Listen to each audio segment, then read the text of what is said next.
ಶ್ರೀ ಚಾಮುಂಡೇಶ್ವರಿ ಸೇವಾ ಸಮಿತಿ ಕೆಎಚ್ಪಿ ಬಡಾವಣೆ ವತಿಯಿಂದ 17ನೇ ವರ್ಷದ ಶ್ರೀ ಚಾಮುಂಡೇಶ್ವರಿ ವರ್ಧಂತಿ ಉತ್ಸವವನ್ನು ಆಚರಿಸಲಾಯಿತು. ಬಡಾವಣೆಯ ಮುಖ್ಯ ಬೀದಿಗಳಲ್ಲಿ ವಿದ್ಯುತ್ ಅಲಂಕಾರದೊಂದಿಗೆ ವೀರಗಾಸೆ ಕಲಾ ತಂಡ ಮತ್ತು ನಗಾರಿ ವೃಂದದೊಂದಿಗೆ ನಾಡದೇವತೆ ಶ್ರೀ ಚಾಮುಂಡೇಶ್ವರಿ ಅಮ್ಮನವರ ಉತ್ಸವವನ್ನು 9 ಪುಟ್ಟ ಹೆಣ್ಣು ಮಕ್ಕಳು ಕಳಸವನ್ನು ಹೊತ್ತು ಉತ್ಸವದಿಂದ ಸಾಗಿದರು.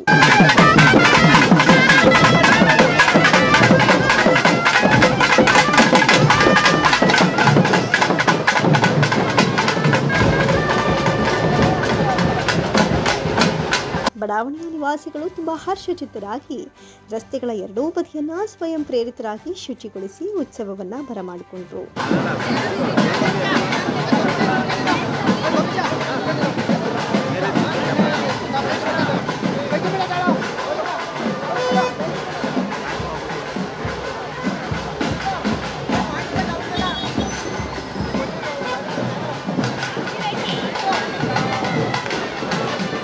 ಶ್ರೀ ಚಾಮುಂಡೇಶ್ವರಿ ಸೇವಾ ಸಮಿತಿ ಕೆಎಚ್ಪಿ ಕಾಲೋನಿ ಊಟ್ಕಳ್ಳಿ ಮತ್ತು ಇಲ್ಲಿನ ನಗರ ವಾಸಿಗಳು, ಅಕ್ಕಪಕ್ಕ ಸುತ್ತಮುತ್ತಲ ಬಡಾವಣೆ ನಿವಾಸಿಗಳು, ಹೌಸಿಂಗ್ ಬೋರ್ಡು, ಊಟ್ಕಳ್ಳಿ ಗ್ರಾಮಸ್ಥರು ಎಲ್ಲರೂ ಒಟ್ಟಿಗೆ ಸೇರಿ ವರ್ತಕರ ಸಪೋರ್ಟಿಂದ ಸತತವಾಗಿ 16 ವರ್ಷ ಕಂಪ್ಲೀಟ್ ಮಾಡಿ 17ನೇ ವರ್ಷದ ಚಾಮುಂಡೇಶ್ವರಿ ವರ್ಧಂತಿ ಉತ್ಸವ ಮತ್ತು ಮೆರವಣಿಗೆ ನಾಳೆ ಪ್ರಸಾದ ಇರುತ್ತೆ. ಸೊ ಈ ಕಾರ್ಯಕ್ರಮಕ್ಕೆ ಸುತ್ತಮುತ್ತ ಇರುವಂಥ ಬಡಾವಣೆ ನಿವಾಸಿಗಳೆಲ್ಲರೂ ಅವರವರ ಸಹಕಾರ ನೀಡಿರ್ತಾರೆ. ತುಂಬ ಅದ್ಭುತವಾಗಿ ಮೂಡಿ ಬಂದಿದೆ. ಕಲಾ ತಂಡಗಳನ್ನು ಕೂಡ ಈ ಸಲ ಹೊಸದಾಗಿ ಸೇರ್ಪಡೆಪಟ್ಟು ತರಿಸಿದ್ದೀವಿ. ಸೊ ನಾಳೆ 4 ಗಂಟೆಗೆ 4-4:15ರಿಂದ ರಾತ್ರಿ 8-9 ಗಂಟೆ ತನಕ ಪ್ರಸಾದ ವಿನಿಯೋಗ ಇರ್ತದೆ. ಸುಮಾರು 15ರಿಂದ 20 ಸಾವಿರ ಜನಕ್ಕೆ ಪ್ರಸಾದ ಕೊಡೋ ವ್ಯವಸ್ಥೆ ಕೂಡ ಮಾಡ್ತಾಯಿದ್ದೀವಿ.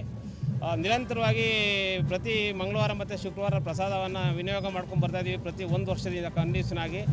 ಸೊ ಈ ದೇವಸ್ಥಾನ ಕೂಡ ಆಲ್ಮೋಸ್ಟ್ ಒಂದು 70% ಭಾಗ ಕಂಪ್ಲೀಟ್ ಆಗಿದೆ ಕೆಲಸ. ಮುಂದಿನ ವರ್ಷದೊತ್ತಿಗೆ ದೇವಸ್ಥಾನದಲ್ಲೇ ಪ್ರತಿಷ್ಠಾಪನೆ ಮಾಡಿ ಪರ್ಮನೆಂಟ್ ದೇವಸ್ಥಾನ ಕೂಡ ಮಾಡೋಕ್ಕೆ ಪ್ಲಾನ್ ಮಾಡ್ಕೊಂಡಿದ್ದೀವಿ ನಮ್ಮ ಸಂಘದ ವತಿಯಿಂದ. ನಮಸ್ಕಾರ. ಇದು ನಮ್ಮ KHP ಬಡಾವಣೆಯಲ್ಲಿ 17ನೇ ವರ್ಷದ ತಾಯಿ ಚಾಮುಂಡೇಶ್ವರಿ ವರ್ಧಂತಿ ಪ್ರಯುಕ್ತ ನಡೆಸ್ತಕ್ಕಂಥ ಪೂಜಾ ಕಾರ್ಯಕ್ರಮ.